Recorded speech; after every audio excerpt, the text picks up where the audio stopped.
अरहम से जब हम अरम का उच्चारण करते हैं तो कहां से उच्चारण करते हैं? ब्रह्म केंद्र पर।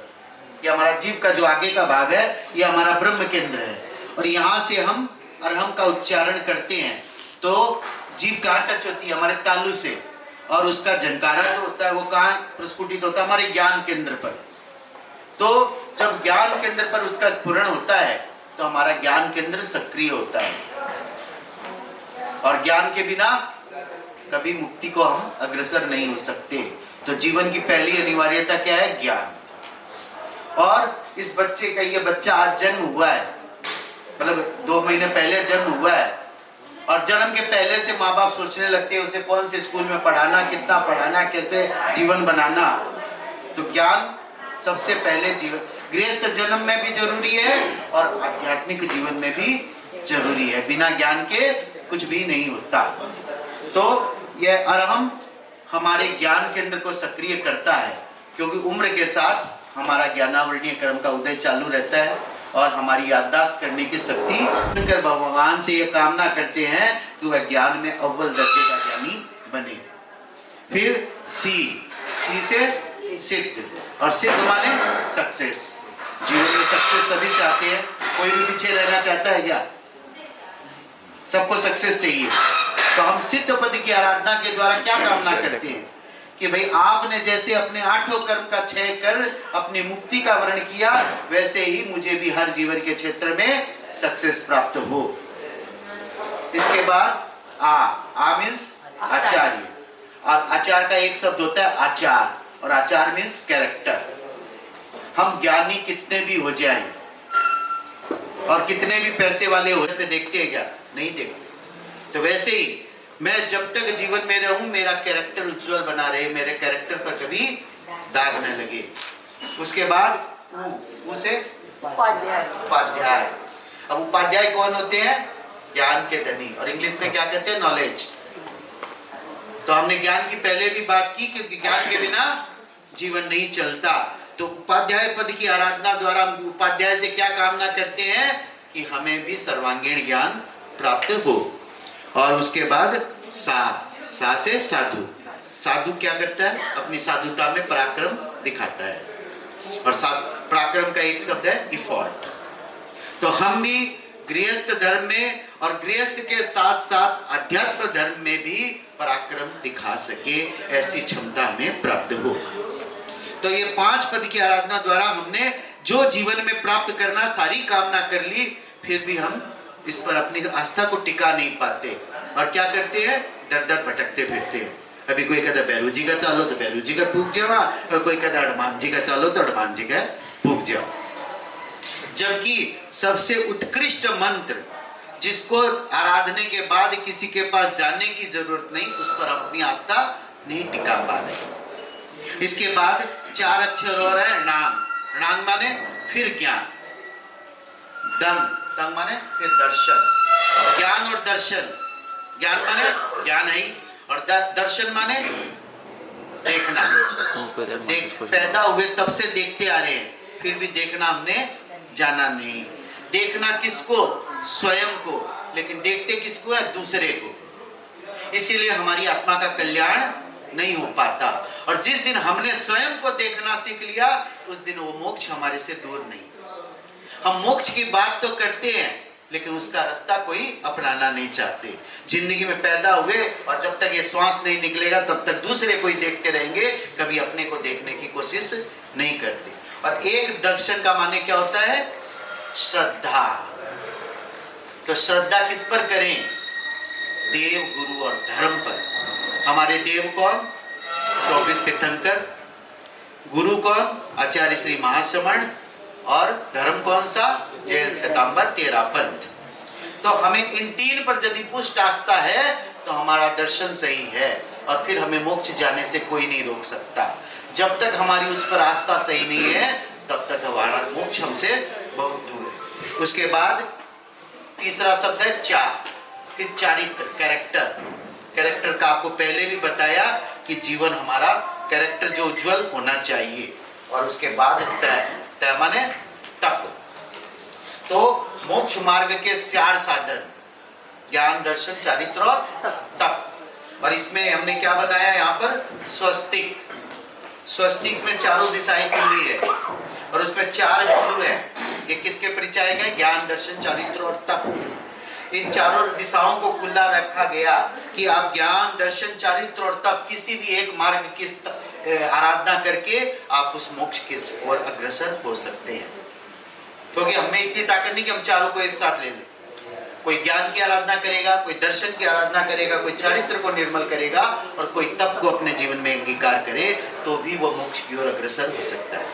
इसके बाद फिर 9 पंखुड़ियां हैं जिसमें हमारे जैन धर्म में, हर धर्म में कोई ना कोई विभूतियां होती है जिसका उदाहरण हम अपने जीवन में चाहते हैं। तो जैन धर्म में भी हम 9 विभूतियों का उदाहरण अपने जीवन में चाहते हैं। तो मैं अपने साथी संस्कारक से निवेदन करूंगा कि वो इन 9 विभूतियों के बारे में बताएं।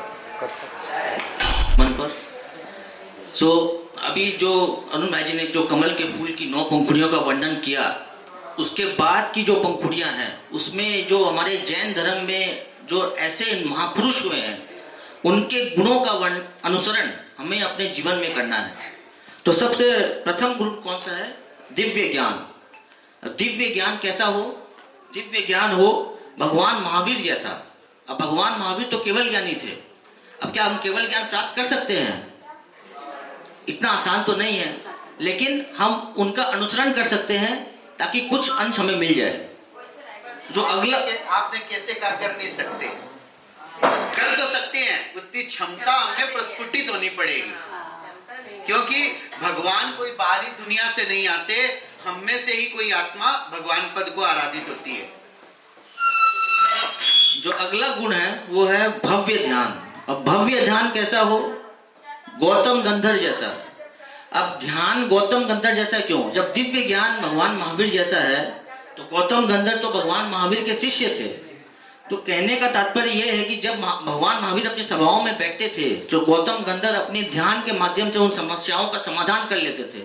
तो ऐसी ध्यान की प्राप्ति हमें हो। अगला जो गुण है वो है अनासक्ति। जब तक हम गुरु कोई ज्ञान देता है और उस ज्ञान पर ध्यान नहीं लगाते तब तक उसके बारे में प्रश्न भी उपस्थित नहीं होते, और जब तक हम प्रश्न नहीं करते तब तक हमारा ज्ञान उज्जवल हो नहीं सकता। क्योंकि जब तक हमारे मन में शंका रहेगी तब तक हमारा ज्ञान कहाँ उज्जवल बनेगा।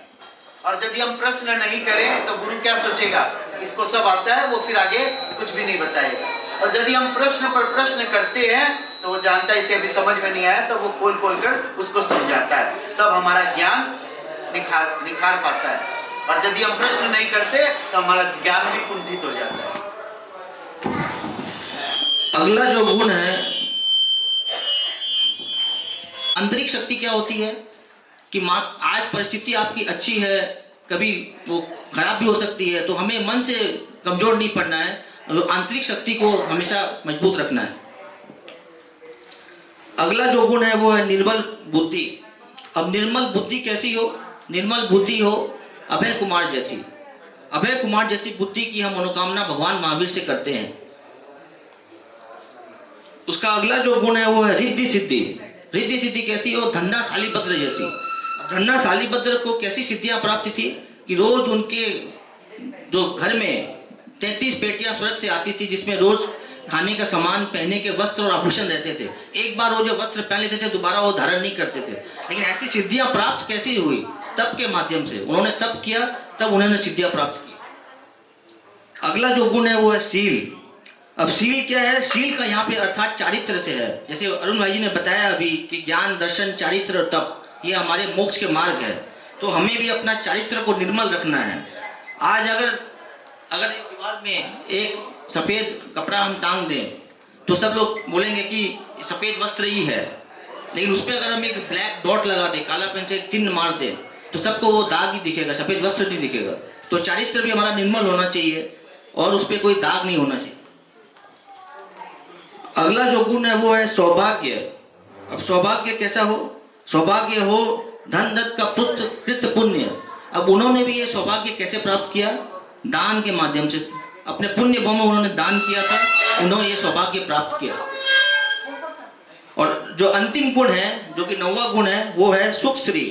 अब सुख श्री कैसी हो, माता मरुदेवा जैसी। अब माता मरुदेवा कौन थी, भगवान ऋषभ देव की माता श्री थी। अब उनके सुख की तुलना क्यों की गई है? पुण्य भाव में माता मरुदेवा वनस्पति काय में जब जन्म ली थी, एक केले के वृक्ष के समान जन्म लिए थे, और केले के वृक्ष के सामने एक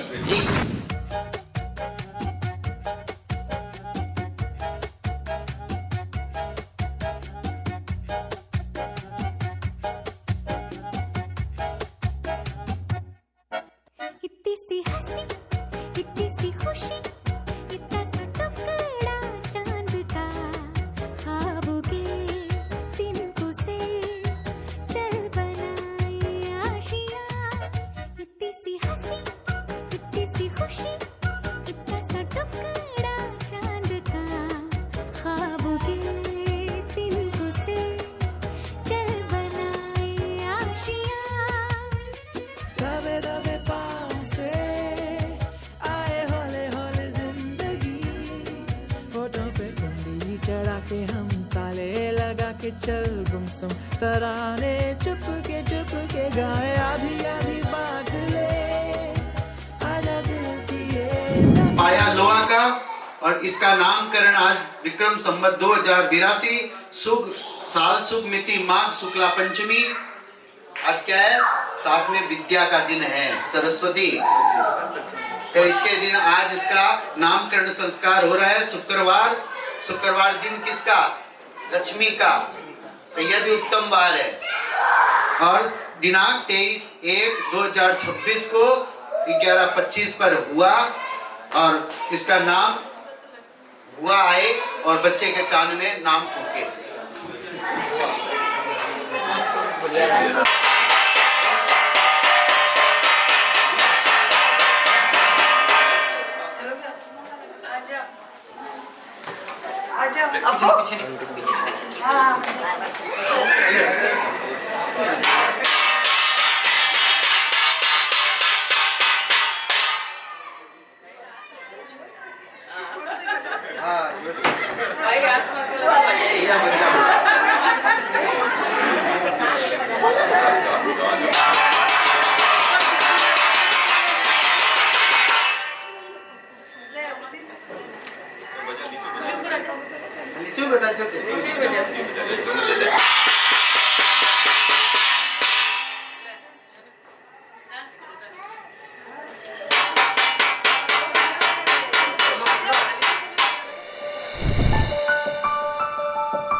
रक्षाबंधन सब तरह की कार्यशाला करते, कभी और आपको कोई मौका मिले तो लीलवा 13 युग परिषद को जरूर आप लोग हमें मौका दीजिएगा।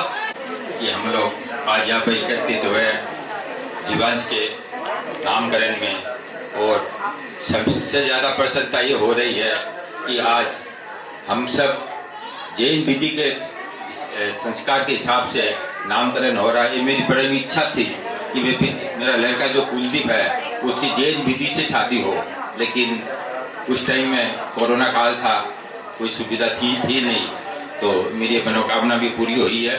और मैं पदाधिकारी जितने भी आए हैं यहाँ पर, इनको सब बहुत बहुत साधुवाद देता हूँ, और आशा करता हूँ इस काम को सभी हम अपने जीवन में अपनाएं, और सभी को बहुत बहुत धन्यवाद।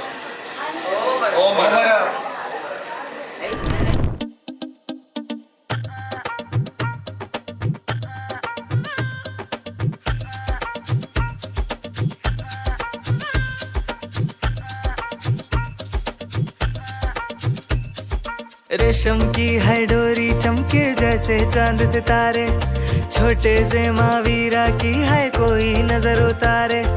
रेशम की है डोरी चमके जैसे चांद सितारे, छोटे से महावीरा की है कोई नजर उतारे।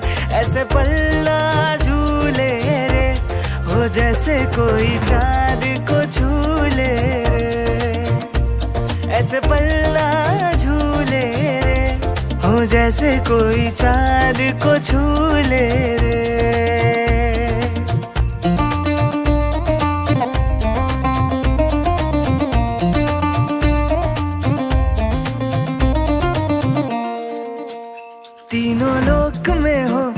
जैसे कोई शादी रे, सारी दुनिया से आए हो बाराती रे, तीनों लोक में हो जैसे कोई शादी रे, सारी दुनिया से आए हो बाराती रे। लाल है आया, खुशियां है लाया, दिल में समाया,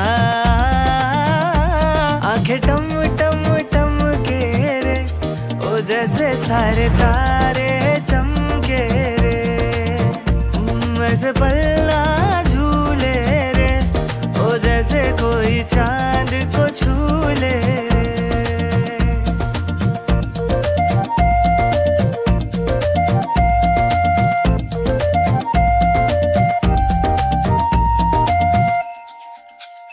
जैसे अंगना में बाजे शहनाई रे, आई खुशी वाली घड़ियां आई रे, जैसे अंगना में बाजे शहनाई रे, आई खुशी वाली घड़ियां आई रे। लाल है आया, खुशियां है लाया, दिल में समाया, आंखें टम टम टम के रे, ओ जैसे सारे तारे चमके रे, वैसे पल्ला झूले रे, ओ जैसे कोई चांद को छू ले रे। रेशम की है डोरी चमके जैसे चांद सितारे, छोटे से महावीरा की है कोई नजर उतारे।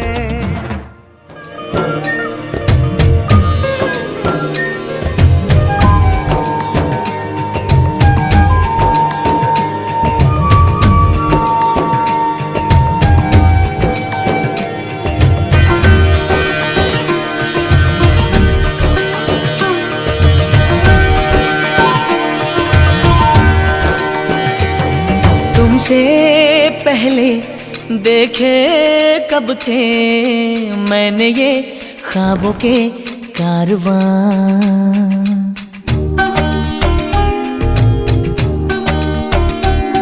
तुम जो आए तुम हो लाए, अनकही अनसुनी दास्तां।